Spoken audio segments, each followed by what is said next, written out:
Bonjour, donc on va calculer donc l'intégrale de 0 à p sur 4 de la fonction 1 sur cosinus de x. D'accord, donc si on utilise donc les règles de Bioch, donc on va faire le changement de variable u égale à sinus de x.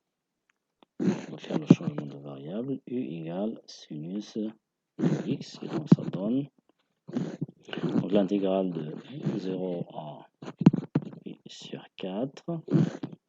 Donc de cosinus de x sur cosinus de x au carré d de x.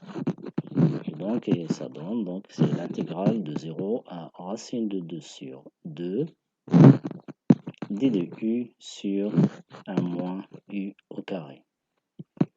Donc 1 moins u au carré, donc c'est 1 moins u fois 1 moins u. Et donc en faisant la décomposition des éléments simples, ça donne l'intégrale de 0 à racine de 2 sur 2 de 1 sur 2 de 1 sur 1 moins u plus 1 sur 2 de 1 sur 1 plus u, le taux d d. Donc là, évidemment, la primitive, c'est de 1 sur 1 moins u, donc c'est ln de la valeur absolue de 1 moins u, l'autre c'est donc ln de ln de 1 plus u, d'accord? Donc c'est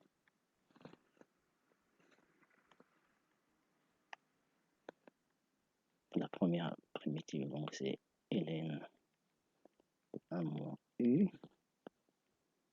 Le deuxième, donc c'est 1 sur 2 ln de 1 plus u.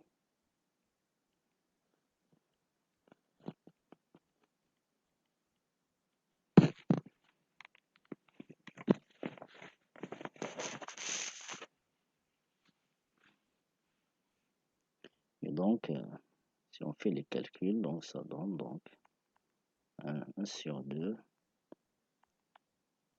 Évidemment, là, elle manque un ciment. On a oublié un ciment parce que donc la dérivée de 1 moins u, c'est le moins. D'accord. Donc, c'est moins 1 demi ln de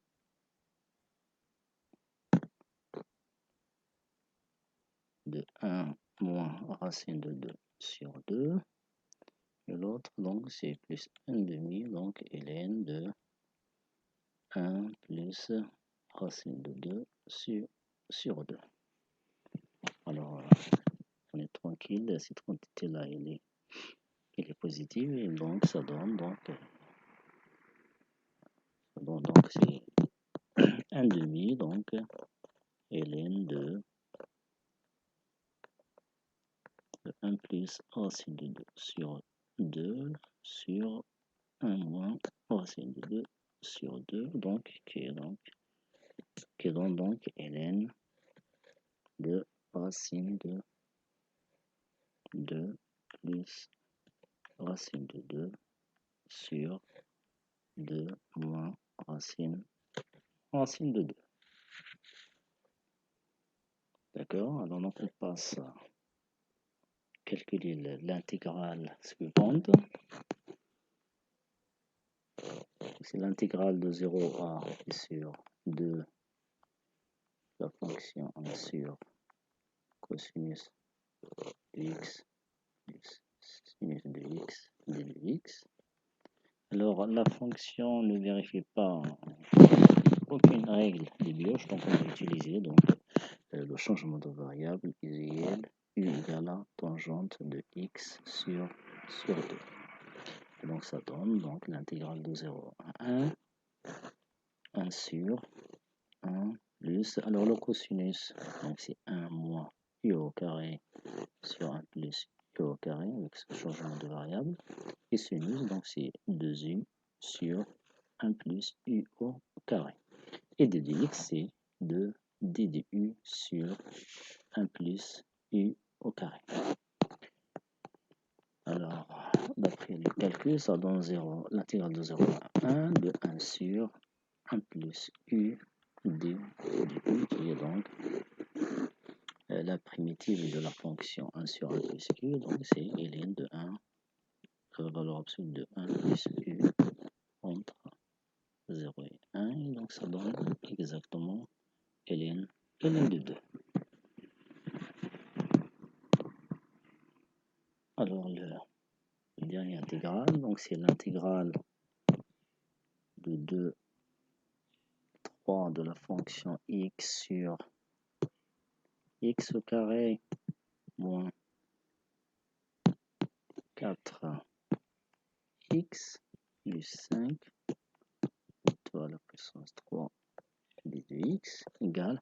Alors, la primitive de la fonction x au carré moins 4x plus 5, c'est 2x. 2x moins 4. Donc, on va essayer de faire apparaître la primitive de x au carré moins 4x plus 5. Donc, c'est la primitive, pardon, sa dérivée, donc c'est 2x moins 4 sur, donc, x au carré moins 4x plus 5. Donc, ça, c'est la primitive. Et donc, pour avoir la même fonction, donc là, on va multiplier par 1,5 et là, plus le 2. Donc, si vous faites les calculs, on tombe exactement sur la fonction de départ. Alors maintenant, donc, ça c'est 1,5, donc l'intégrale de 2 à 3 de 2x moins 4 sur x au carré moins 4x plus 5, 3, la puissance 3 b de x plus 2 fois l'intégrale de 2 à 3 de 1 sur, donc la fonction x au carré moins 4x plus 5 puissance 3 d de x. Alors donc pour le premier terme, donc sa primitive, il est de la forme donc u' fois u à la puissance moins 3. Et donc sa primitive, donc c'est moins 1,5, donc u à la puissance moins 2. Donc ça donne donc moins 1 sur 4.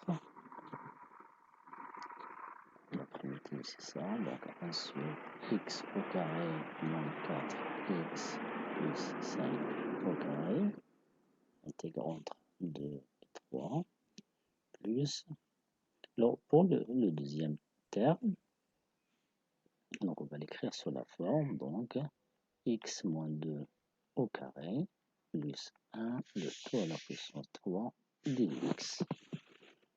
Alors, le premier terme, ça donne moins 1 sur 4 fois moins 3 sur 4. Et le deuxième terme, avec le changement de variable t égale à x moins 2, donc ça donne donc 2 fois l'intégrale de 0 à 1 de 1 sur t au carré plus t puissance 3 d de t. Donc là, on a fait donc le changement de variable t égale à x moins 2, et donc d de t, c'est exactement d de x. Le premier terme donne donc 3 sur 16, plus le deuxième terme qu'on va écrire sous la forme de i3.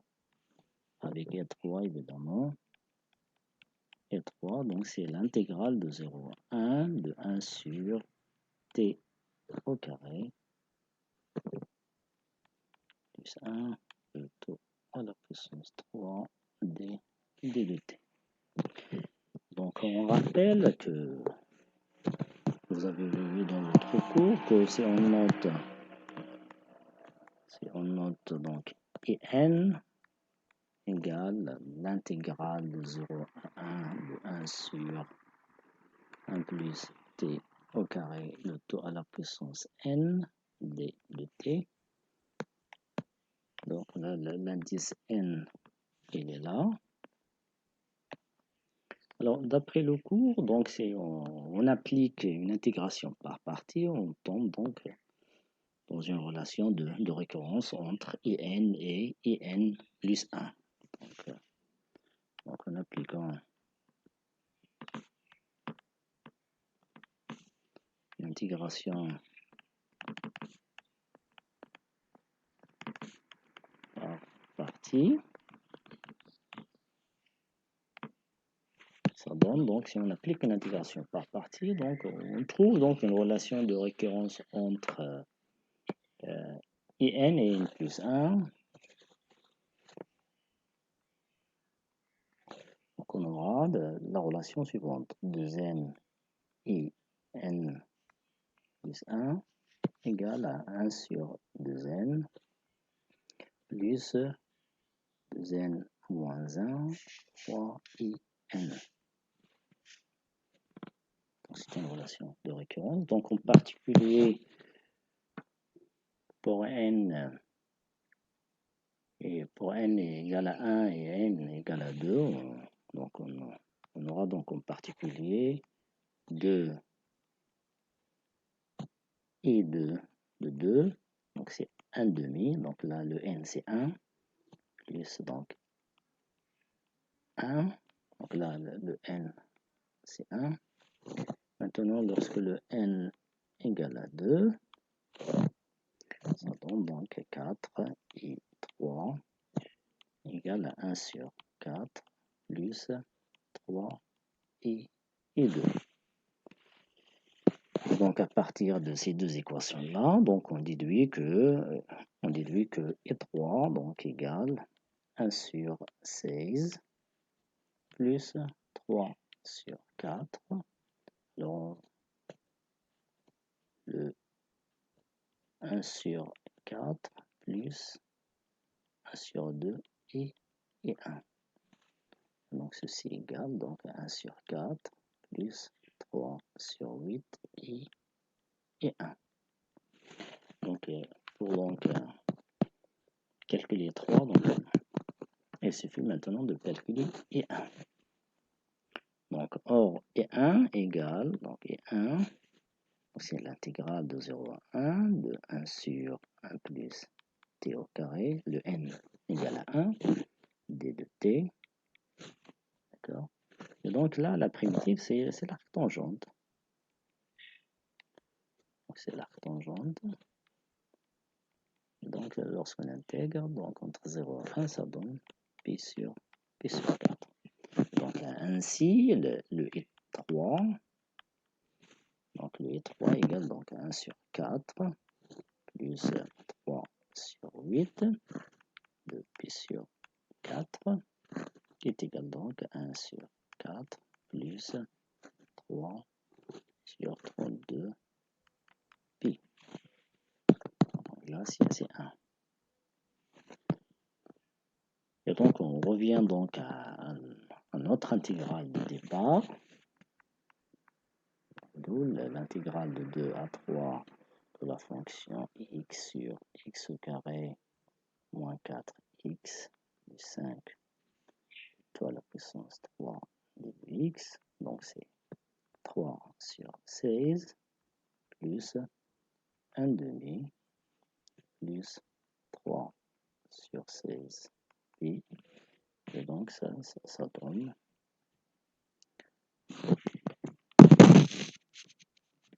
donc 11 sur 16 plus 3 sur 16 pi. Voilà donc. Avec ça,